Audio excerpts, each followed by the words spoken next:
Hi, the birth of Christ is just around the corner for 2018. In today's time, we'll be thinking about the birth of Christ. The question is, should we be celebrating the birth of Christ?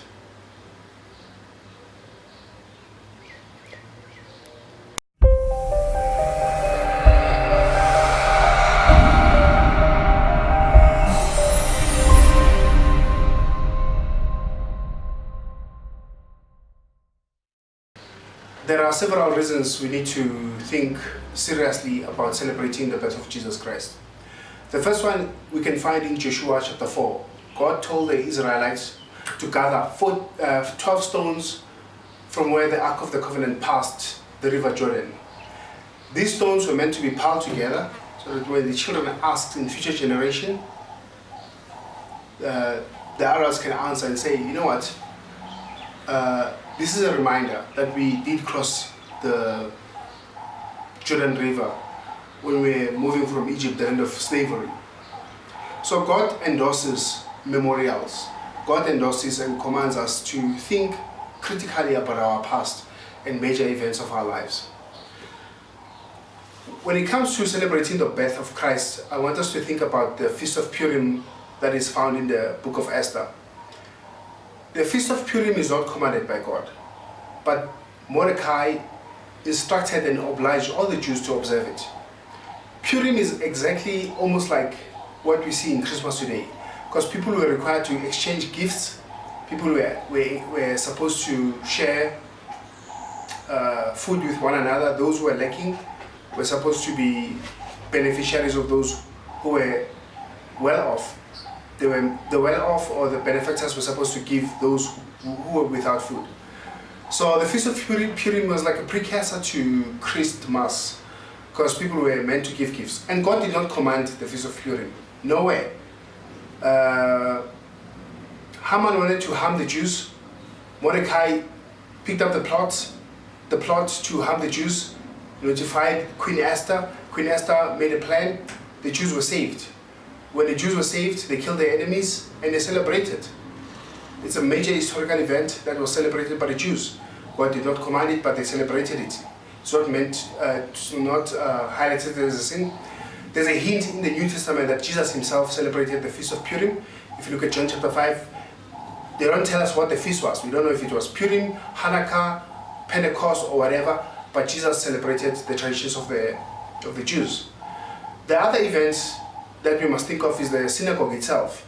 The synagogue, the origins, they are obscure. We don't know where the synagogue began. Some says it was in exile in Babylon, where people were stranded without a temple. They gathered together in their own district and remembered God on the day of Sabbath.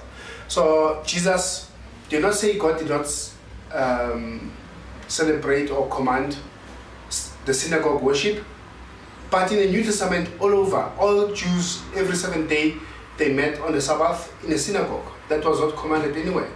So we can't say God did not command us to celebrate Christmas or the birth of Christ. Therefore, we don't have that argument on our side. But we do have precedence on our side that says we can celebrate the birth of Christ. Okay, some people will say that no, we don't worship the birth of Christ because it's a new practice.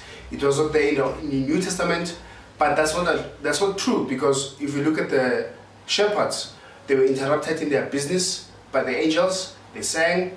The angels told them about the birth of Christ. A baby will be in a stable in swaddling clothes. The shepherd says, you know what, we need to stop what we're doing and go and investigate this matter. They went all the way to Bethlehem and witnessed the birth of a child. These people interrupted their day-to-day activities to go and see the birth of a Messiah. Should we not stop for a minute in our life and say, let us remember the birth of Jesus? Jesus also told us that we need to remember him. In Luke 22 verse 19, Jesus says that he broke the bread. This was the context of his death. He broke the bread, the Last Supper, and said, do this in remembrance of me. He didn't say, do this in remembrance of my death. Even though Paul will later comment that when you break this bread and eat this cup, you proclaim Christ's death until he pass. But Jesus himself said we must remember him. So when Jesus said, remember me, the me could mean the incarnation, which is the birth, the priestly office, the kingly office, the prophetic office, the hypostatic union of Christ. Could be his righteous life, his death, his ascension, his resurrection. So Jesus expects us to remember everything about him, because he didn't say, do this in remembrance of my death. He said, do this in remembrance of me. Okay. Lastly, people will say, no, Christmas is commercial, is highly commercial. But when the Jews in the Feast of Purim were celebrating, Jesus said to them, Mordecai said, they need to exchange gifts. How do you exchange gifts? You go and make gifts. To make a gift, you buy raw materials, or you go buy a ready-made gift and then you give it to someone. So that is commercial. So whether Christmas is commercial or not, it doesn't stop us from reflecting on Jesus' death. When you look at the synagogue in Revelation chapter 2 verse 9, as well as Revelation 3 verse 9, the synagogue is not reflected in a positive light, because God talks about the synagogue of Satan in both occasions.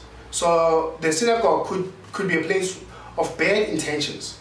But it didn't stop Jesus from going into the synagogue to worship God, to meet with his brethren. Just because there was evil done. I think it was Dinesh D'Souza when he was debating Christopher Hitchens, and Hitchens was exposing the evil of Christianity. And Dinesh said, we do not define a movement by its abuses. So if there were abuses in Christmas, there were abuses in the celebration of Christmas or the synagogue, that doesn't define the synagogue, nor Jesus. When we go and worship Jesus or remember him, as long as our intentions are clear, that's fine. Some people will say, no, Christmas has pagan origins. That shouldn't bother us. If people go and worship their God and then we say, you know what, those guys are busy worshiping their God, why can't we pause and worship our own God? Because in my childhood episode, I remember one day we were playing outside, a woman came to me and says, Zanele and Makawa, please stop playing, let's go and pray in the mountain. We hiked to the mountain. When we got to the mountain, the woman found a spot and says, okay, me and Makawa, we're gonna worship our ancestors here. You go find a spot where you're gonna worship your own ancestors. I quickly went to the side of the mountain, found a spot, and in that spot, for several times, all I did was pray the Lord's Prayer, as instructed by Jesus in the Bible. Even though the woman started by worshipping her ancestors, I didn't worship my ancestors. I didn't even know their names. All I did was stand on the side, worship my God. So the origins, whether they were pagan or not, and that is even disputable. Maybe later we'll discuss this an episode where is Christmas a pagan, does Christmas have pagan origins or not? Many people who will even mention this are people who tend to watch movies, online movies like Zeitgeist, and then come here without even studying theology and come and tell us that no, we shouldn't worship Jesus on Christmas because of the pagan origins.